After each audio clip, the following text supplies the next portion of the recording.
조차 결국에는 망한다라는 것을 보여줍니다. 계속 떵떵거리며 사는 것이 아니라 처음에는 잘 사는 것처럼 보이지만 바벨론도 자기네 죄 때문에 망한다라는 것입니다. 바벨론이 망하면 어떻게 될까요? 이 포로로 잡혀갔던 이스라엘 백성들이 돌아옵니다. 즉 하나님이 선택한 백성을 회복시킨다는 그 하나님의 궁극적인 구원 계획까지 2장에 담겨 있는 것입니다. 그리고 이제 저희가 읽은 3장 본문 말씀이 나오는데 이 하박국 선지자의 기도, 노래입니다. 특별히 오늘 3장 17절에서 19절 말씀을 중점으로 하나님께서 오늘 우리에게 주시는 말씀을 좀 살펴보고자 합니다. 3장 17절, 18절, 19절 말씀을 보시면 비록 무화과나무가 무성하지 못하고 포도나무 열매가 없고 감람나무 소출이 없으며 나오는데 나는 여호와로 말미암아 즐거워하며 나의 구원의 하나님으로 말미암아 기뻐한다라는 말씀이 나옵니다. 많이 들어보신 구절이죠. 찬양도 있고. 그런데 왜 하박국이 지금 처한 이 현실과 동떨어진 이런 노래를 하는가 궁금하지 않으세요? 여기에는 이 하박국의 놀라운 깨달음이 있습니다. 하박국이 이렇게 기도하고 노래한 이유가 있다는 말입니다. 지금 하박국 시대에 유다 백성들이 이제 심판을 받고 유다에게 내려진 이 심판, 어떻게 보면 좀 냉혹한 것 아니냐, 치실 것도 바벨론이 왜 우리를 치시지? 이런 궁금증. 그런데 이 냉혹한 것이 아니라 백성들의 거짓된 삶의 결과라고 성경은 말하고 있습니다. 만약에 이 백성들에게 징계가 없더라면 그들의 삶의 방식은 여전히 우상을 숭배하고 악인들이 의인을 괴롭히는 처지에 있었을 것입니다.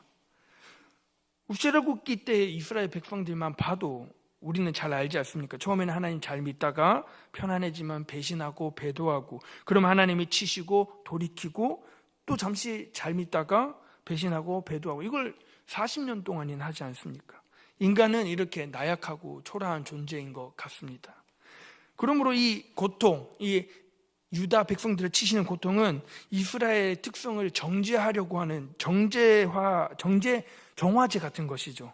이사야 1장 2절 3절 말씀에 하나님이 이스라엘 백성들을 얼마나 사랑하시고 안타깝게 여기시는지를 알 수 있는 대목이 나옵니다. 제가 이사야 1장 2절 3절을 읽어보도록 하겠습니다. 하늘이여 들어라, 땅이여 귀를 기울여라. 여호와께서 말씀하신다. 내가 내 자녀를 키우고 길렀으나 그들이 나를 배반했다. 소도 제 주인을 알고 나귀도 제 주인의 여물통을 알지만 이스라엘은 알지 못하고 내 백성은 깨닫지 못하는구나. 쉬운 성경으로 읽어드렸는데, 이 이스라엘 백성, 하나님 이스라엘 백성 너무 사랑하시는데 이스라엘 백성들은 그 하나님을 배신하고 주인을 알아보지 못하는 것이죠. 그렇다면 이 유다에게 내려질 심판은 이스라엘 백성들에게 삶을 바꾸기 위한 일종의 약간 충격요법이라고 할까요? 하박국은 이 유다 공동체 안에서 권력을 가진 자, 악한 자, 약한 자를 억압하는 폭력을 보는 것을 더 이상 참지 못했습니다. 하나님, 너무 이 세상이 너무 악합니다. 이 도가 너무 지나쳤습니다. 이렇게 하나님께 감히 질문을 던집니다. 하박국 1장 2절에 보시면 어찌하여 내게 죄악을 보게 하시며 패역을 눈으로 보게 하시나이까? 겁탈과 강포가 내 앞에 있고 변론과 분쟁이 일어나이다. 이러한 호소에 하나님께서 이제 심판하신다고 6절에 응답을 하십니다. 그러면 여기서 우리는 이제 두 번째 궁금한 점이 있습니다. 이렇게 악한 유다를 심판하기 위해서는 왜 심판의 대행자로 바벨론을 선택하셨는지, 왜 바벨론이냐는 겁니다. 바벨론은 이 유다 백성들보다 더 심하고 더 악하고 정말 하나님이 싫어하시는 족속인데 왜 바벨론이냐고 하박국은 하나님께 여쭙고 있습니다. 근데 하나님께서는 말씀하십니다. 이 심판의 도구 바벨론도 그들의 손에 망할 것이다. 왜냐하면 그 도구가 본인의 본분을 망각하고 심히 교만해졌기 때문입니다. 게다가 그들은 우상숭배까지 하니 심판의 이유가 되는 것이죠. 그래서 이 바벨론 역시 다른 나라에 의해 멸망하게 됩니다. 같은 방식으로 약탈당하게 되고요. 세상에서 가장 강력하고 영광스럽고 그런 제국이 주변 나라들에 의해서 망하고 동일한 수치를 당하게 될 것이라고 하나님께서는 말씀하십니다. 지금 하박국은 처음에는 호소로 하나님께 도와달라고 했습니다. 그랬더니 하나님께서 심판하신다고 말씀하셨고요. 그리고 또 기도하고 하나님께 응답을 받습니다. 하나님의 응답은 2장의 말씀하고 계시는 일인데 기다려라 라고 말씀하십니다. 지금 하나님께서 하시는 일은 분명하게 나타나진 않지만 하박국은 지금 세상 현실은 너무 어둡고 지금 악인이 계속 의인을 못살게 굴고 바뀌는 것은 없고 심지어 바벨론, 우리가 싫어하고 엄청나게 그 악한 바벨론을 사용하셔서 우리나라에 멸망하게 하는데 하나님은 기다려라 라고 말씀하십니다. 하나님의 얼굴이 숨어 있을 시기가 있기 때문에 때가 오면 모든 것을 분명하게 하실 거라고 하십니다. 비록 더딜지라도 기다려라고 말씀하고 계십니다. 하박국 2장 3절 4절에는 이렇게 말하고 있습니다. 이 묵시는 정한 때가 있나니 그 종말이 속히 이르겠고 결코 거짓되지 아니하리라. 비록 더딜지라도 기다리라. 지체되지 않고 반드시 응하리라. 보라, 그의 마음은 교만하여 그 속에서 정직하지 못하나 의인은 그의 믿음으로 말미암아 살리라. 아멘. 사랑하는 동관교회 성도 여러분, 오늘날 우리에게도 이러한 상황, 사건 얼마든지 일어날 수 있습니다. 나는 열심히 하고 있는데 상황이 풀리지 않습니까? 교회 안 다니는 사람들이 더 열심히, 더 잘하고 예수님 안 믿는 사람들이 성공하는 모습 보고 계십니까? 학생들은 주일날 교회 나오는 것이 오히려 마이너스라고 말하고 있는 이 세대, 주일날 공부 더 하고 예배 드리는 시간에 문제 하나 더 풀면 성공한다라고 말하는 세대, 악한 사람들이 더 잘되고 착한 주의 종들은 더 어려운 상황에 처해고 있는 모습들. 그런데 하나님께서는 말씀하고 계십니다. 오직 하나님께만 소망을 두는 의인들은 패역한 시대 속에서 용기를 잃지 않고 믿음으로 살아야 한다 말씀하고 계십니다. 그러면 의인은 어떠한 태도를 가져야 할까요? 의인은 믿음으로 말미암아 살리라. 이것은 하박국의 기도에 대한 응답인데, 여기서 믿음은 비록 세상이 힘들더라도, 우리가 어렵더라도, 주변에 공격이 있을지라도 여호와의 도덕적이고 윤리적이고 그리고 신실하고 정직한 삶을 말하고 있는 것입니다. 동시대의 사역자 이 스바냐 선지자 역시 여호와께 순종하는 종들을 격려하면서 그들에게 끝까지 공의를 행하라고, 끝까지 믿음을 가지고 신실하게 나아가라고 우리에게 말씀하고 있습니다. 이렇게 유다에게 심판이 선포되었지만 하나님은 또한 구원을 약속하고 있습니다. 하나님이 그 바벨론의 멸망을 선포하는데, 멸망하면은 이스라엘 백성들이 풀려나잖아요. 바벨론의 포로로 잡혀갔으니까. 이렇게 심판과 구원은 뭔가 심판 너무 무섭다, 너무 잔인하다가 아니라 심판과 구원은 같은 개념인 거죠. 한 가지 사건의 동전처럼 양면인 것입니다. 심히 부패한 유다를 심판하시겠다고 하는 그 말씀 가운데에서도 구원의 말씀이 선포된다라는 것입니다. 특별히 하박국 3장 3절에서 15절 말씀에는 하나님께서 이스라엘 백성을 홍해와 요단강을 가르는 그 기적으로 구원하시는 것처럼 유다를 구원해내실 것을 지금 보여주고 있습니다. 그러니까 이 하나님의 말씀을 깨달은 하박국, 하나님께서 왜 우리를 이렇게 힘들게 하십니까? 라는 하박국, 그리고 이거 어떻게 하십니까? 라는 것에 대한 하나님의 응답이 하박국은 깨달은 것이죠. 진노 중이라도 하나님 나라의 부흥이 이루어지신다라는 것입니다. 하나님의 진노와 구원의 이 중간 과정을 그러면 하박국은 어떻게 살아야 할 것인가? 구원은 확실하고 지금 진노가 곧 올 것이며, 그럼 우리가 그 중간 과정을 살아가는 우리에게 의인들은 어떻게 살아야 되는가? 의인들은 끝없는 인내와 믿음이 필요하다는 것을 우리는 알게 되고 하박국은 깨닫게 된 것이죠. 우리가 살고 있는 이 시대에도 하박국 시대와 같은 악행들이 반복되고 있습니다. 요셉이 살던 시대도 마찬가지고 하박국이 살던 시대도 마찬가지고 예수님 당시에도, 오늘을 사는 우리에도 주위에는 탐욕과 불의가 너무 가득합니다. 심판의 대행자 바벨론이 우리를 계속 치고 있습니다. 하지만 오늘날도 하나님은 지금도 자신의 그 구원 계획을 이루시기 위해 일하고 계신다는 것을 우리 성도님들 아셨으면 좋겠습니다. 다만 하나님께서 숨어 역사하시는 것처럼 보이기 위해서 악인들이 죄를 짓기에 용감할 뿐이죠. 악인들이 잘 되는 것처럼 보이기도 합니다.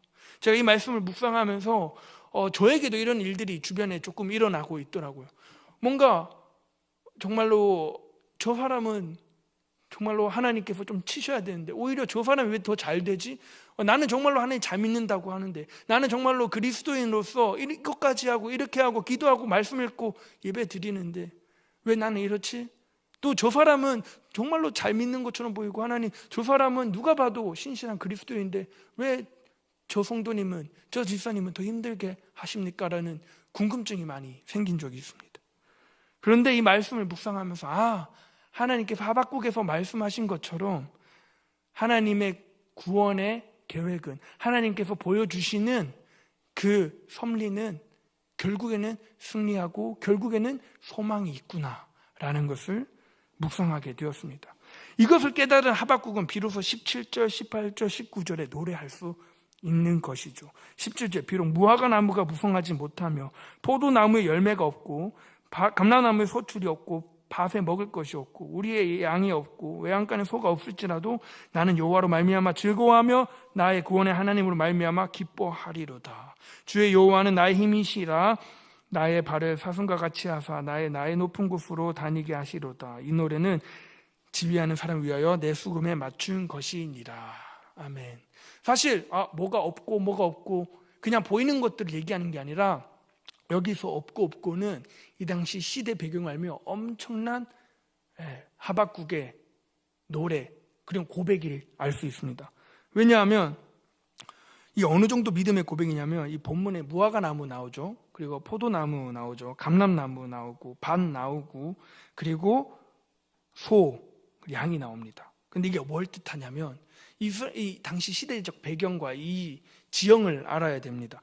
혹시 무화과 수확 시기를 혹시 아십니까? 무화과는 이스라엘 이렇게 살다 오신 분들 또는 좀 아시는 분들은 아실 텐데, 무화과는 3월에서 5월에 열립니다. 봄을 상징하는 것이죠.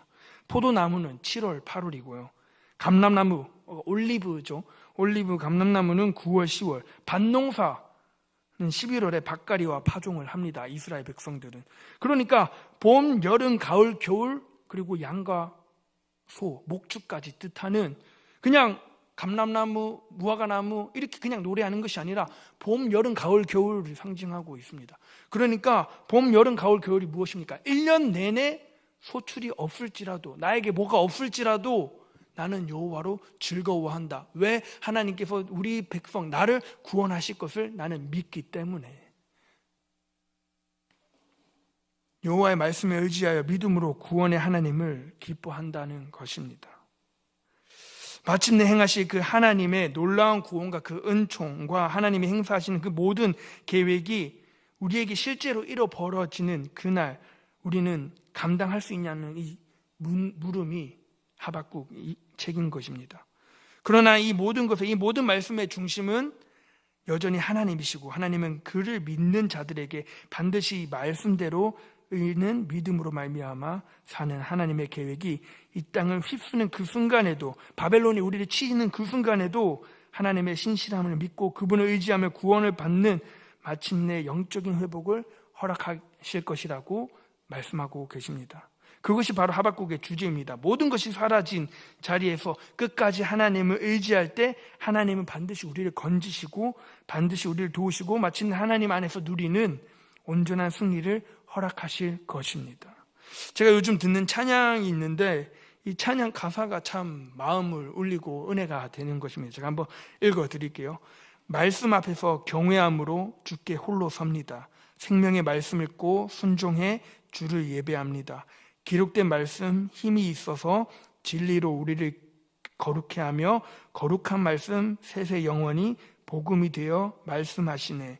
하나님 말씀에 두려워 떠는 자, 그 말씀에 생명을 거는 자, 한 사람 찾으시는 주님의 약속을 믿어 하나님 말씀에 운명을 거는 자, 순종하며 주 따라가는 자, 영원한 하나님 나라 이뤄갈 주의 교회여 일어나라. 주의 말씀은 우리를 구원에 이르는 지혜이니 목숨과 내 뜻 다해 그 말씀에 복종하라. 하나님의 말씀을 우리는 너무 많이 읽어야 될 것 같아요. 기도도 많이 하고 정말로 알지 못해, 현실은 바뀌는 게 없습니다. 너무 힘들고 오히려 더 어려워질 수도 있어요. 세상이 그렇게 돌아가잖아요. 그럼에도 불구하고 우리는 하나님 말씀에 의지하여 말씀을 읽고 기도할 때 하나님께서 우리에게 응답해 주시고 기다려라, 내가 도래한다, 내가 인재할 것이다, 내가 너희와 함께 할 것이다 라고 말씀하고 계시는 것입니다. 제가 이 자주 저희 부서 얘기를 해서 좀 죄송합니다. 저희 부서 아이들하고 이제 다니엘 세일회가 곧 오지 않습니까? 월요일부터 이제 다니엘 세일회 금식도 있고요, 또 예배 참석도 있고, 이번에는 또 출애굽기 통독이 있더라고요. 그래서 어떻게 하면 이 통독이 생겼는데 어떻게 하면 아이들과 함께 할 수 있을까 제가 고민을 하는데, 하나님께서 좀 마음을 주신 게 아이들하고 같이 통독을 한번 하면 좋겠다라는 마음을 주셔서 아이들하고, 어차피 집에 가서 아이들 잘 못 읽고 의지도 약하잖아요, 어린아이들이다 보니. 그래서 토요일 날 교회 나와서 전도사님하고 선생님하고 같이 통독을 했으면 좋겠다라고 얘기를 했죠. 그래서 아이들하고 이제 저번 주부터 이제 11월 한 달 동안 오늘도 이제 점심 시간에 모여서 성경 통독 출애굽기를 읽을 텐데, 모여서 한 달에 4번 토요일마다 20장씩 읽기로 했습니다. 그래서 저번 주에 1장부터 20장까지 읽었고, 오늘은 21장부터 40장까지, 다음 주는 다시 1장부터 20장, 그 다음 주는 21장부터 40장. 그러니까 11월 달에 출애굽기 이독을 하는 거죠, 아이들이. 그래서 저번 주에 한 7명이 왔습니다. 와서 읽는데 쉽지가 않죠. 이 출애굽기를 통독을 한다는 게 말이 40장, 말이 20장이지, 저희는 이제 글 읽는 것보다 공동체 성경 읽기를 들으면서 눈으로 아이들하고 읽고 있거든요. 그런데 20장까지 읽는데 어느 정도 시간이 걸리냐면, 시간을 이렇게 유튜브로 공동체 성경 읽기 틀어놓고 이렇게 눈으로 읽으니까 시간이 보이는데 20장까지 읽는데 1시간 31분이 걸립니다. 그런데 아이들이 1학년, 2학년인데 앉아서 1시간 반 동안 앉아있는 게 쉽지가 않잖아요. 학교 수업도 40분밖에 안 되는데. 그래서 1장부터 10장까지 읽고 한 5분 쉬고 11장부터 20장까지 읽는데, 어떤 놀라운 간증이 있냐면 아이들이 집중을 할까 저 걱정도 했습니다. 왜냐하면 해본 훈련이 아니다 보니까 20장을 앉아서 읽는다는 게, 1시간 반을 읽는다는 게 쉽지가 않은데, 아이들이 다 읽고 나서 힘들다고는 하죠. 그런데 이 출애굽기를 통하여서 하나님께서 이 이스라엘 백성들에게 역사하신, 그리고 하나님께서 이스라엘 백성들을 도우신, 그리고 하나님께서 이 애굽 땅에 그 내린 재앙들을 보면서 와 무섭다, 와 진짜 신기하다, 하나님 대단하다, 이런 고백을 하는 거예요. 그래서 그런 말들을 들으면서 아이들도 제대로 말씀을 읽고 있구나 하면서, 이 말씀을 가까이 한다는 것이 정말로 말씀에 의지한다는 것이고, 말씀에 의지한다는 것이 결국엔 내 삶 속에서 그 말씀이 실현된다라는 것을 우리 아이들이 조금은 느낀 것 같습니다. 그래서 말씀을 가까이 하는 우리 성도님들이 되시길 바랍니다. 그리고 다니엘 세일의 기도회 이제 월요일부터 있을 것인데, 2024년도를 마무리하면서 2025년도를 준비하면서 하나님께서 우리 성도님들에게 주시는 말씀이 분명히 한 분 한 분에게 있을 거라고 믿습니다. 그 말씀을 붙잡을 때 2025년도를 또 하나님과 함께 동행하며 살아갈 수 있는 한 해가 될 수 있을 줄 믿습니다. 하나님께서는 기도하는 자에게 찾아오시고 또 천국은 침노하는 자의 것이라고 말씀하신 것처럼, 우리는 정말로 기도하며 말씀을 가까이 하고 말씀을 읽고 예배 자리에 참여할 때 하나님 이 시대의 믿음으로 살아가며 여호와를 즐거워할 수 있는 성도님들이 되시기를 소망합니다. 기도하겠습니다. 이 시간 오늘 함께 주신 말씀을 붙들고 기도했으면 좋겠습니다. 동강교회 비전과 담임 목사님과 원로 목사님, 그리고 교육자들과 직분자들을 위해서 기도하면 좋겠습니다. 또 추수감사주일, 그리고 다니엘 세일의 특별 새벽 기도회를 위해서 기도하셨으면 좋겠습니다. 그리고 나라와 민족을 위해서, 선교사님들을 위해서 우리 자신들의 기도 제목을 붙들고 기도하겠습니다. 우리 주여 한번 부르시고 기도하고 자유로 돌아가시겠습니다. 주여